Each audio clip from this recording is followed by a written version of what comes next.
It is episode 1 of the Dedrique Taylor Coaches Show. Boy, we're glad to have this thing up and going. It's been in the works for a little bit, Coach, and I'm glad we're here. Before we get into what this podcast will be about, I am Brandon Marcus, used to be the broadcaster at Cal State Fullerton, doing the men's and women's basketball teams. Now I'm at UC Irvine, broadcasting for their women's basketball team. And of course, you know the other man, Dedrique Taylor, the head coach of Cal State Fullerton's men's basketball squad. Coach, what's up, man? Not much, not much. I'm super excited to be here and super excited to share this time with you. More importantly, opportunity to share some information with our fan base and with people that are willing to tune in to hear what we have to say, because I think at the end of it, it'll be really good and worth their time. So you just got into it a little bit, but why did you decide that this is something you wanted to do? I think from a standpoint of information, everything's different. Nothing that we've done before is going to be the same moving forward. And so I thought of a way to reach out to our fan base, most importantly, but then also to reach out to those that are willing to listen.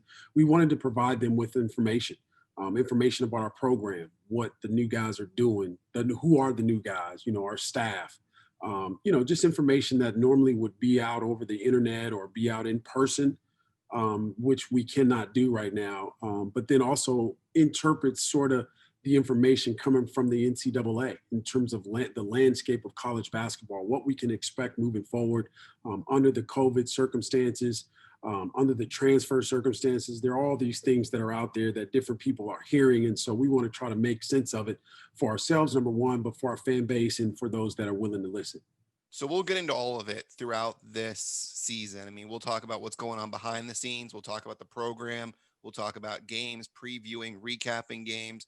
But like you said, there's one thing that really is the big unknown right now, and that is how is college basketball going to go forward with the coronavirus still being rampant around the entire country. And so that's something that we're going to try and discuss and try and figure out what Cal State Fullerton is going to do. We know what the Big West is trying to do, and they released their schedule. We'll get into that, I think, in a little bit. We'll talk about that schedule a little bit more. But, Coach, I want to start back all the way in March. March 11th is when Rudy Gobert tested positive, and the world kind of seemed like it was shutting down in that moment. But for you, you were one day away from opening the Big West tournament, and you must have had things going a million miles per minute because you had a program here that you were ready to send to Anaheim at the Honda Center. You were ready to have these guys play and try and get into the NCAA tournament. Remember, all the way back then, there was no thought to really postponing those tournaments. But then the wheels really fell off when Rudy Gobert tested positive. Take me back first to that Wednesday before we get to the Thursday when the decision was made to postpone or rather cancel the tournament. Take me back to that Wednesday and your thought process and what it was like being a coach in that situation, because I'm sure players were reaching out to you very uncertain what the future was going to be. Yeah, I think we lived in a state of uncertainty, quite frankly, and I think it was the first public display that we all saw from an NBA or professional organization in terms of the COVID virus hitting them. Our team actually was at team dinner, and that game with Rudy Gobert, I think they were the Utah Jazz who were playing the Dallas Mavericks, was on TV while we were at Olive Garden having our pregame, not a pregame meal, but the day before. We had loaded the bus, and the bus had dropped us off at Olive Garden. So we were sitting around doing what we normally do, joking, laughing, in a way preparing for what we were going to endure the next day by way of the game. But the Jazz and the Mavericks kind of Was it the Mavericks or the Thunder? It might have been the Thunder. Might have been. Yeah, I don't but you're remember. right. Either way, it was a Western Conference battle. Yeah, and it was a big one because it was Wednesday night on Yeah. on ESPN, and so it was on national television, and we obviously had it on. But that gave me, as the coach and the leader of this program, the first inkling that things were going to be different. Even then, I started to think as I saw the NBA warming up, and then I saw all of a sudden they canceled that game um, under the COVID restrictions or the COVID, them spreading it automatically. It triggered something in my mind in terms of We're scheduled to play, I think, at 12 o'clock, which is the first time that the Big West is allotted to be at Anaheim. We're scheduled to play Northridge at 12 o'clock. And so immediately things kind of, I want to say they were in question, as to whether or not we were playing, because I think there were some tournaments that had started with previous that we were playing that day. But we got back on the bus as a team, and the team didn't really, they were making conversation about it, but I don't think they thought what would happen in terms of we would get the call to cancel things. So we left eating at the Olive Garden and went and checked into the hotel and did our night before meetings, our night before film. And as far as we know, we went to bed. The team went to bed under the assumption that we were getting up with preparations to play. But in the back of my mind, I kind of wondered whether or not we would execute actually playing. And so we got up the next morning, and we even had pregame meal. Got to a point to where we were going to go back to our rooms to get dressed, to leave the hotel and go to the Honda Center to get ready to play Northridge and kind of open up Big West Conference play. And so emotionally, obviously we were charged because we thought we had as good a chance as any of the teams in the Big West Conference to represent ourselves and represent the Big West Conference in the NCAA tournament. And that's kind of what we play for, is just those 3 games, getting in the tournament, in the Big West Conference tournament, and then advancing one day at a time with the hopes of advancing on that 3rd day, getting to the NCAA tournament. So the hopes and the emotion of our team, I think, were riding on that. And so you can imagine it wasn't like letting air out of a balloon slowly. It was a big pop, particularly to those 4 seniors, realizing that their season was, as far as they knew, it was in the balance or it was over. And so that was a question that we immediately had to be ready for, and kind of help them understand what next now. Let's go back because there's a lot you touched on there that I definitely want to discuss. First of all, we have to remember that the Big West tournament on the women's side was going on. They Yeah. played Tuesday and Wednesday, and those two first rounds were at, well, the first and the second round, whatever you want to call it, they were at Long Beach. Yes. And they were slated to move Friday. And I did one of those games on Wednesday. There were Yep. no fans there, Yep. but everyone was there. No one was wearing a mask. Like, we didn't know anything about that at that moment. So then you flash forward to Thursday, and you mentioned that you guys were planning as if you were going to play. What was what was the big moment for you where you knew it wasn't going to happen? Did you find out on Twitter like everybody else? Were you on a call with the Big West? How did you find out this was going to happen? And did you have any say at all? Well, I started that morning waking up, obviously really, really early, but the Big East, I think, in the tournaments out east were playing. Some of them had already been canceled. Some of them had started playing.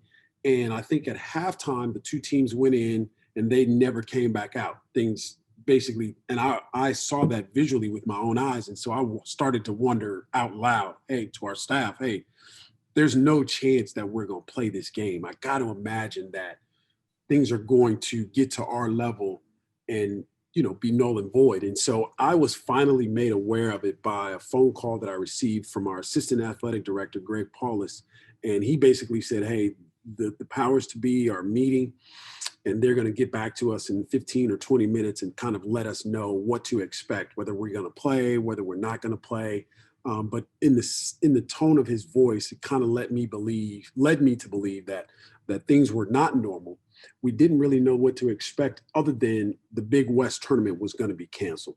And so about 15 or 20 minutes later, he called back and said, yeah, as we knew, or as I knew, the Big West tournament had been canceled.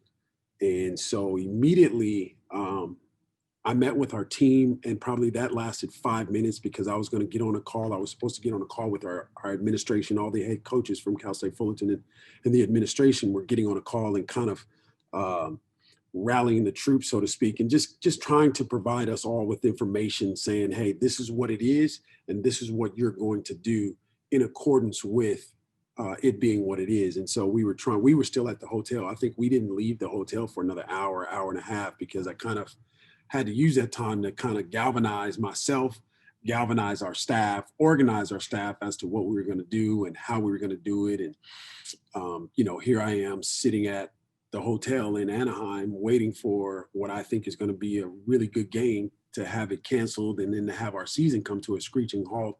Now I got to get those guys back to campus. And one thing led to another. They closed campus probably about a week later, maybe not even a week later. I think that was Thursday that they made that announcement. So campus probably closed sometime Monday, Tuesday that following week. And it was just almost helter skelter, because information was coming out differently in terms of what to expect, what not to expect, what to do, what not to do. As you mentioned, wearing the mask, we're not wearing the mask. I think at that time, no one was really abreast of the mask and understood the significance of the mask, and no one was really wearing it. And so the disease, or the virus, if you will, was pretty much running rampant, and we had no idea as to what to expect would be coming. I want to ask you about your seniors, because I can't even imagine being in that situation. You had four of them, and these guys that think that they're going to have a shot, one last shot to make it to the NCAA tournament. And then all of a sudden you wake up that morning and it's gone and your season ends. I mean, it's one thing when you know the conclusion is there, if you know the final game is going to be there. But to play that final game, I believe you played against Long Beach State was your final game, Yep. and that to be the last one and not know it's your last one.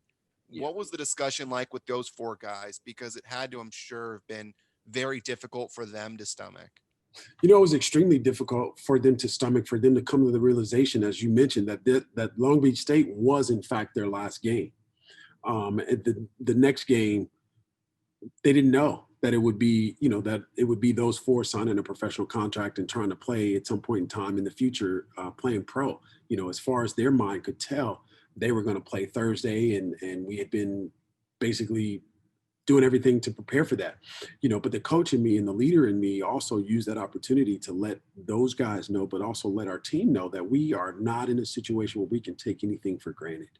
We can't take anything for granted, because there's a good chance that this may be the last time. And so the coach in me used that opportunity to bring that out and to say that, in hopes of trying to not rub it in, but in hopes of trying to help us be better moving forward, and understand that we need to leave everything we have out there. And it's not just basketball. It's hugging your mom. It's hugging your dad. It's being involved in a conversation. That might be the last time that you ever get a chance to see that person. And so it's important that you bring your best. It's important that you give to the situation all that you have, because you're not for sure going to be granted that opportunity. And so I took that time to impart that knowledge on our seniors, and then our program, our the guys that returned, in hopes of trying to give them a different sense of urgency, more of a sense of urgency that we all that you and I have as adults.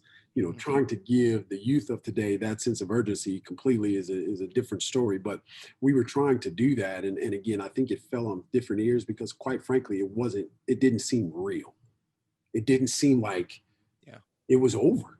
Yeah. Like we were watching TV and expecting for the NBA to play, or expecting for the tournament to get underway. And as you saw, and as we know, we didn't have anything. Nothing was available. And so it was super weird, if I can say that word. It was super odd to not continue things as they normally would be. I want to first, before we continue, for those of you that are watching or listening, we do have an email for the show, dtaylorcoachesshow at gmail.com. We're going to have a mailbag episode, or rather, it's going to be part of every episode going forward. We'll probably introduce it in the next couple, is when we'll have our first one. So go ahead, send emails to Taylor Coaches Show, ask some questions for Dedrique, and see what the coach is going to answer. I mean, we're going to find out what you, the viewer, you, the listener, want to know, whether it's about someone on the roster, whether it's about the schedule, whether it's about playing during this COVID environment. I'm sure there's a lot of questions that Titans fans and Titans family want to know. So feel free. It's Taylor Coaches Show at gmail.com. So let's move forward a little bit.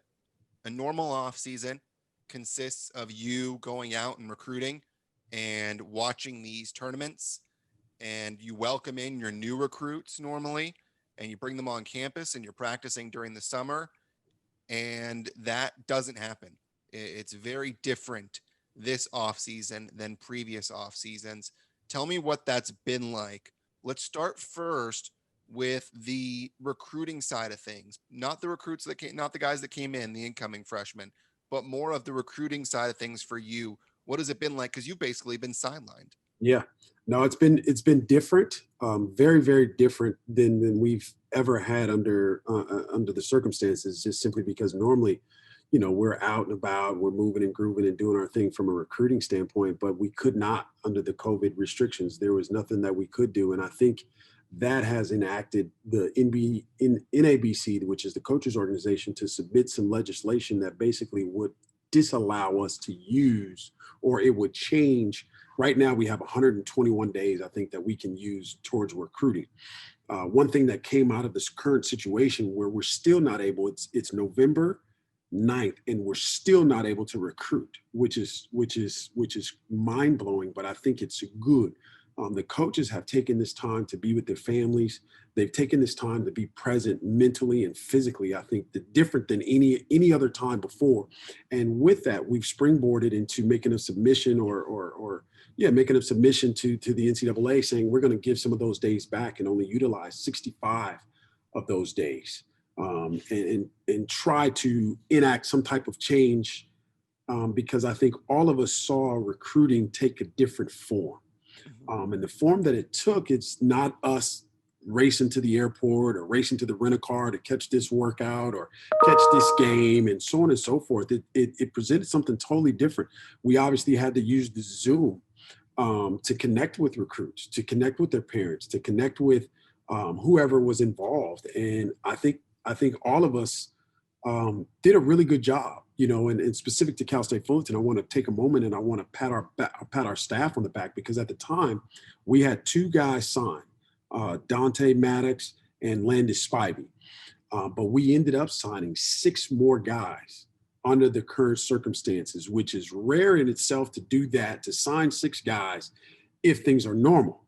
Well, things were abnormal, which means they can't come to us, we can't come to them, but our staff meticulously watched film. We meticulously got on the phone, worked the phone, different coaches, different avenues that were out there, through Zoom.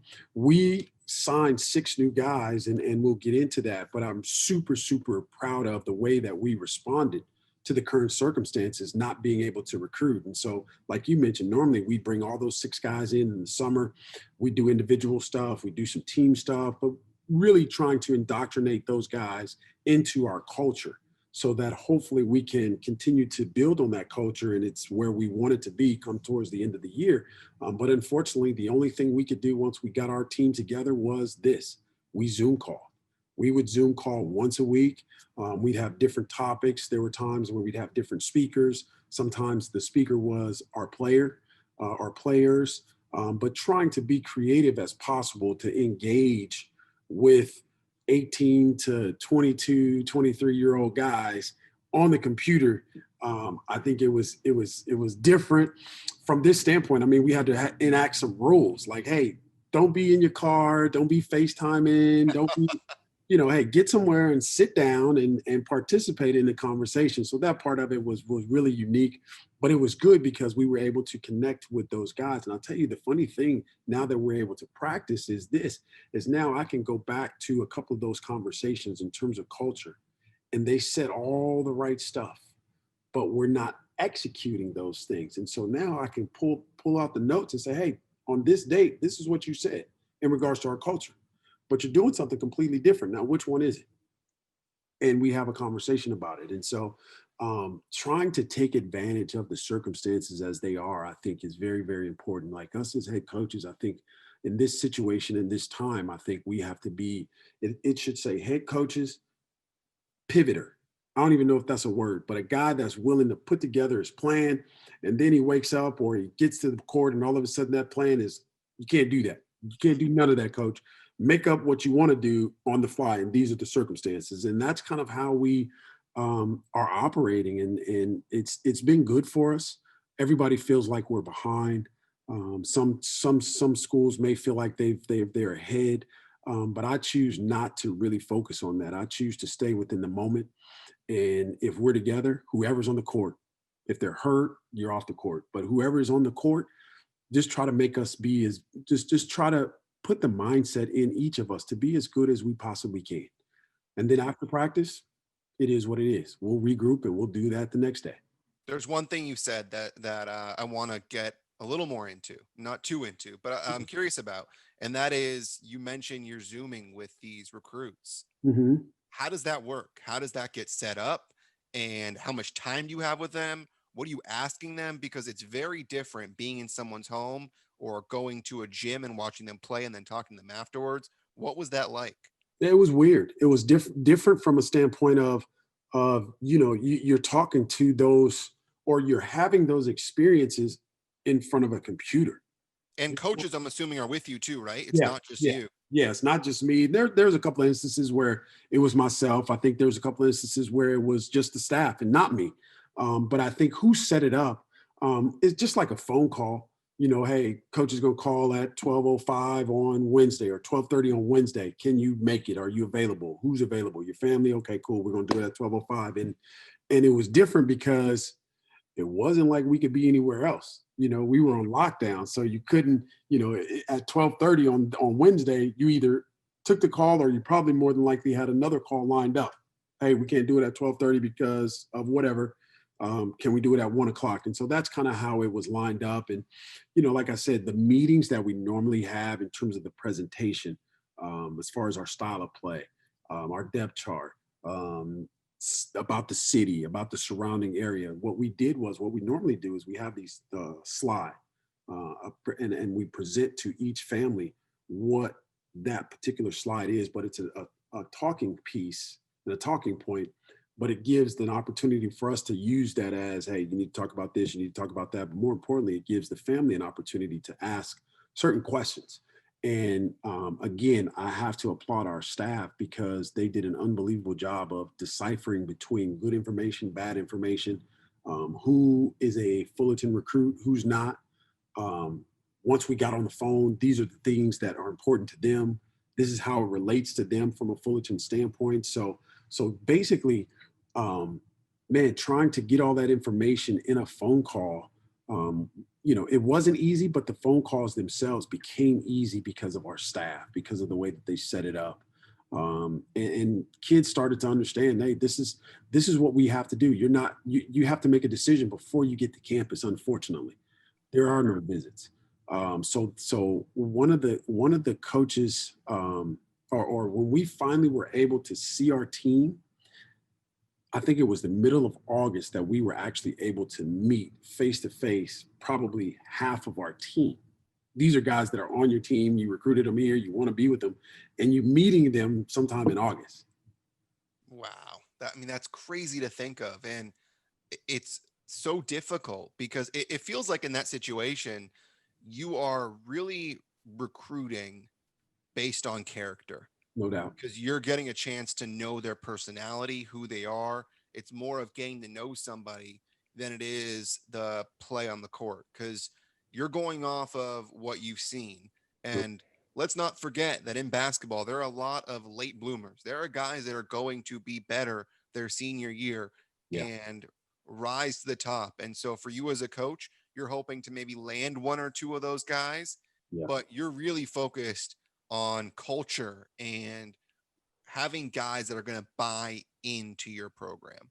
Yeah, definitely. I think at this point in this stage in our career, or in our tenure here at Cal State Fullerton, what it has allowed us to do is do exactly what you said, recruit character first, because it's so important. We're not in a position or going to see them and be seduced by their talent. We are getting to know their character. And it's not to say that they're going to always choose right. It's going to say it's their character. Are they hardworking? Are they willing to take and accept responsibility for them making mistakes? Because nobody's perfect. They're going to make mistakes. And so having an opportunity to communicate with them regarding those issues, I think is really, it's been very, very beneficial for us. And in fact, um, I don't know that of the guys that we could have recruited, I don't know that we would change any of the guys that we ended up getting because of the character quotient. Now, oh yeah, by the way, they happen to be really, really good.